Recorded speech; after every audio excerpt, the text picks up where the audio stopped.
Paul's relationship with the authorities and the government throughout the book of Acts is an interesting study.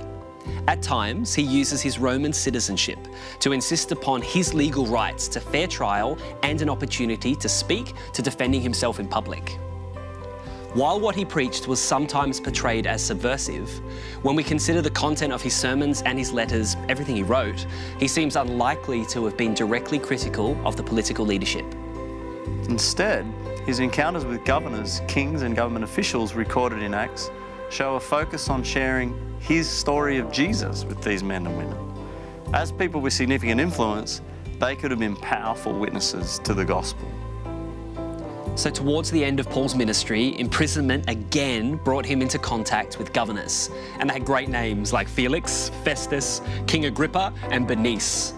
And it even took him all the way to the court and the household of Caesar in Rome, the capital of the empire. But more than appealing to their position and their influence, Paul primarily seemed to care for them as people, that they too might come to know and follow Jesus.